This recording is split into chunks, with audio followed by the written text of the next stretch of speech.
Hi people, welcome back to Glorious Events YouTube channel where we share all things events related. For those who have subscribed, thank you so much. We appreciate you. And if you're new here, please consider subscribing by clicking that red subscription button below and join us to create treasured memories. So last week we shared about the beautiful wedding of our very own Princess Ruth Komuntale with her now Duke Philip Anthony Amoti. And it just got me thinking like the difference between the Western culture and our traditional African culture. And you'll allow me to make a few comparisons because I was just juggling in my mind like if the princess had gotten married right here in Africa, in Uganda, in the Toro Kingdom, this event was going to be so different from what we saw. So walk with me, let's do these comparisons or differences and just enjoy the differences in culture and tradition. We are not trying to replace anything, but we're just appreciating the differences in cultures and traditions between the Western and the African cultures. To start us off, did you guys see the kiss? Did you see that French kiss? Oh my God. I went like 1, 2, 3, 4 minutes. I was like, stop. It was so long. Oh my God. It was so long. Like that French kiss took such a long time. And for me who was watching, I was even hiding my face. I was like, oh my God, the parents are there. Stop it. Like if it was in the African setting, my friend, you keep those things for the bedroom. Okay, these days people are a bit more relaxed. At least you'll see a peck somewhere. But those days, you just hug. You just hug and move. But this kiss, oh my God. But that's Western tradition for us. So anyway, they seemed happy. That's what matters. The second thing is the mother-daughter dance. Oh my God, this melted my heart. When I watched this clip, I melted. Like, you guys, how sweet, how adorable, ooh, it was amazing, it was beautiful. And they kissed and they held each other and they sang to each other. It was so emotional and so beautiful. I had never seen something like this. You know, we are so used to the father-daughter dance because it's assumed that the father is giving out his daughter in marriage to another man. So he's handing her over from his authority to another man to look after his daughter. So we are used to the father-daughter dance, or sometimes they let the couple open the dance floor. But here we saw a mother-daughter dance and it was amazing. And this was understandable. We all share that special bond with our mothers. They're like our best friends. Like, our mother is just irreplaceable. And for us who've lost our mothers, may their beautiful souls rest in peace. For you guys who still have your mothers, cherish them, love them, give back to them if you can. They are just a treasure and a jewel.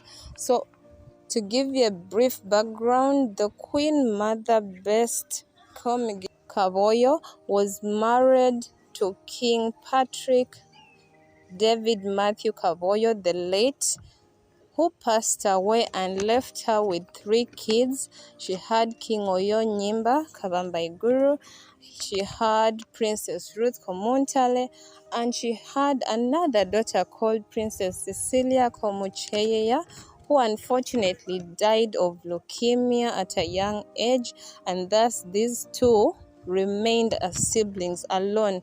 That is King Oyo Nyimba Kabambaiguru Rukidi IV and Princess Ruth Komuntale. And actually this led to King Oyo being the youngest king to take on the throne. He took the throne at the age of 3 years only, and his sister was set as her batebe. They call it batebe, just to support her brother in leadership as a king. So she's known as the batebe. So this also explains the closeness and that bond that they share as brother and sister. It's so amazing. We saw how she ran to jump and receive him when he flew in for her wedding. He walked her down the aisle as her brother. They had a dance together. They had very many lovely moments together as siblings. And this just showed because they have grown together as the two of them as siblings, and thus the bond is really inseparable. The third thing is the guest list. Yes, we're experiencing corona, and thus the numbers of guests expected at a wedding should be at a minimum. So they had a small, intimate wedding where only close family and friends were invited to attend.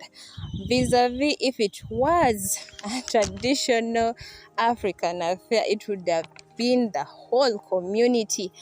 All the people would have wanted to be a part of this. All the people in the Toro Kingdom, all the Western Ugandans, just Ugandans as a whole would be celebrating her wedding. Of you mean our princess getting married? Like it would have been a whole community celebrating, not just a room full of people. And this is because in Africa, you are raised by a village. In the Western world, it's more of a monogamy, just nuclear families. But in Africa, in the African setting, you are raised by a village, your father's friends, your mother's friends, your neighbors. The whole community raises you. If they see you doing something bad, they will beat you because they know your parents and they expect you to grow up in the right way. So when it comes to also the celebration part of it, they are included because they contributed in raising you. That's why our celebrations are big. It's a big affair. These things of going to court, the two of you, and you sign papers and you say you got married. People are just embracing it lately, but those days people didn't want to hear about that. It would be taken like you've eloped or like you don't want to share your happiness with others. So weddings were a community affair. But here we saw a really small number of guests, and it was understandable because of the corona pandemic that is being experienced globally. Next is the cake. This brought interesting discussions on social media because the photo that they first posted, they were cutting a cake that looked like a 1-tier cake. Actually, it was 2 tiers, but like half. So it looked like it was 1-tiered cake, and people are like, oh my God, it looks like a birthday cake. How can you cut a birthday cake on your wedding day? But it was just that they had a separate cake which had 5 tiers on the side, and they were cutting this one for the ceremony. Then maybe later on they would cut the other and give out to specific people. But coming back to the traditional African culture, my friend, we have like a table of 10 cakes. Because still it brings me back to the community aspect of it, because we expect that you will give away cakes to people who contributed to bringing up your husband, to bringing you up, to contributing to the wedding. So there will be a lot of giving away of cakes. You give cake away to your father's parents, to your own parents. You give cake away to your siblings, to your husband's siblings. You give cake away to your parents' friends, to your mother's friends. You give cake away to the wedding committee that helped you plan. You give cake away to your workmates, to his workmates. You give so much cake away. It's like the simplest way to say thank you. To say thank you to your guests or to people who helped you. People say thank you by giving them cake. Next is the dressing. If you observe the dress code, it's like they have this ongoing gold, cream, red, and black dress code, also matching with the decoration. But if you look closely, they were in suits and dresses. that was the dress code. The guys were in suits, very sharp in suits, and some African attire, and the ladies were in dresses. But if it was happening in Uganda, in the Taro Kingdom, hey, we would be smart in our gomesis, in our mshananas, in our cultural wares. You'd have seen a range of beautiful cultural gears at this event. Even the Queen Mother herself and the King, at many events, they always wear the traditional cultural attires. The king is in his robes and his crown, like it would have been really cultural. But because it was a Western affair, they went for suits and dresses, and still they looked amazing. Don't get me wrong, we are appreciating both cultures and what they bring. They looked beautiful, they looked handsome and sharp in their suits. And also that brings me to the dressing of the bride. She chose to wear a mermaid dress, and oh my god, her body, she is beautiful. She is so beautiful and gorgeous. So her body really embraced the mermaid gown. It held her properly, then it flared out at the bottom, and also her changing dress was holding her and flaring out at the bottom, and it had a slit. Yes, it had a slit on the side.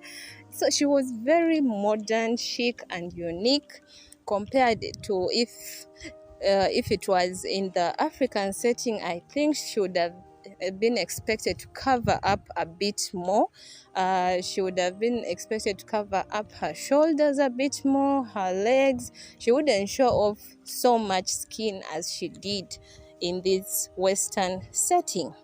Then the final one, you guys, the dance, the dance the dance that got us all, in our feet and laughing and being like, oh Jesus, this dance was so unique. Like, up to now, I'm trying to understand which type of dance that is. Someone help me and comment below and tell me which song that was and which type of dance that was, because I'm still trying to get to wrap my head around it.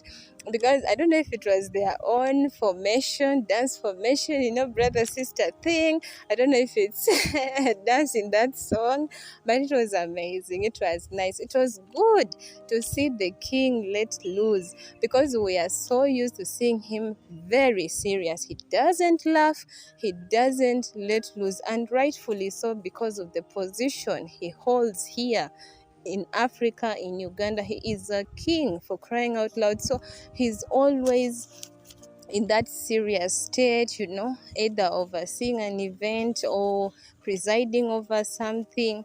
So it's rare, it's very rare to see him smile and laugh and let loose, not even dance. That was my first time to see the king, Oyo Nyimba Kabambai Guru Rukidi the Fourth, dancing and letting loose like that. It was amazing. It was good to see that side of him, if you know what I mean. So I don't know if it was in the African setting, probably would have more of cultural dancers, entertaining the guests. But here we had the king and his sister dancing for the guests. We had the princess and her husband dancing for the guests. So there was a lot of, free dances. Yet if it was in the cultural setting here in Africa, would have, I think, more of the cultural dancers entertaining the guests and less of the princess herself, dancing for the guests. But it was a good thing to see, and we still appreciate all cultures. We are all different, we are all unique, and we should bask in the glory of our beautiful cultures and origins. As an African, I'm proud of it. I'm proud of my princess. I'm proud of the king. I'm proud of the queen mother for raising her kids. They are beautiful. They have a beautiful bond. She has done a good job, and we wish her and all her endeavors and her kids and their endeavors the very best. Long live to King Oyo Nyimba Kavambai Guru Rukidi the Fourth, and happy marriage to Princess Komuntale and Duke Philip Anthony Amoti.